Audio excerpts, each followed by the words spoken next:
आज मैं जो आपको एक कहानी सुनाने जा रहा हूँ जिसका नाम है ईमानदारी का इनाम। इस कहानी में एक गरीब किसान होता है और एक पेड़ होते हैं। इन दोनों के बीच क्या बातें होती हैं, चलिए सुनते हैं। एक बार एक साधु एक गांव में जाता है और वहाँ पे तप करता है। तप करने के बाद वो वहाँ पर एक पेड़ लगा देता है और सभी गांव वालों को कहता है कि आज से कुछ सालों के बाद जब ये पेड़ बड़ा हो जाएगा तब इस पेड़ को आप पूजा करना और आप जो भी प्रसाद चढ़ाओगे ये उस प्रसाद के 10 गुना ज़्यादा आपको कुछ ना कुछ देगा।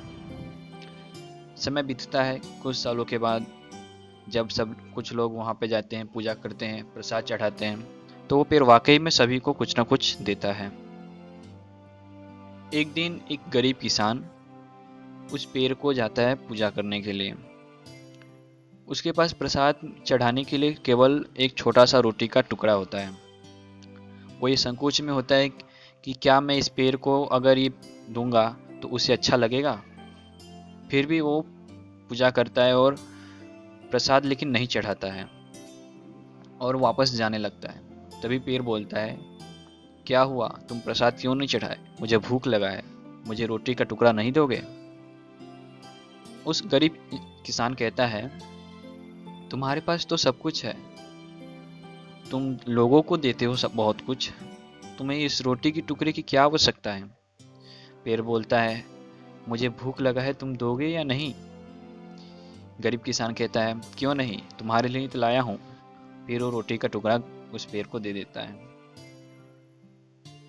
पेड़ कुछ समय के बाद फिर उसे कहता है, तुम जाओ और उस पेड़ के नीचे गड्ढा खोदो, तुम्हें सोने से भरा एक बैग मिलेगा। गरीब किसान जाता है, वहाँ पे गड्ढा खोदता है, उसे सच में मिलता है।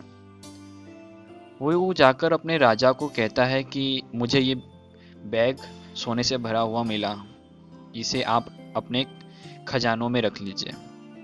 राजा खुश हो जाते हैं उससे और प्रसन्न होकर कहते हैं कि तुम आज से मेरे खजाने की खजांची ही बनो। अगर आप बेईमानी से 50 रुपए कमाते हो दिन के, वही अगर आप ईमानदारी से 10 रुपए कमाते हो, तो आपको जो खुशी ईमानदारी से कमाने में मिलेगा वो कभी भी आपको बेईमानी से कमाए हुए पैसे से नहीं मिलेगा। ईमानदारी से कमाए हुए पैसों का एक अलग ही खुशी होती है। ऊपर वाले हमारे जो भी देते हैं वो हमारे भले के लिए, अच्छे के लिए ही होता है। इसलिए कभी भी बेईमानी का रास्ता ना अपना कर हमेशा ईमानदारी का अपनाइए।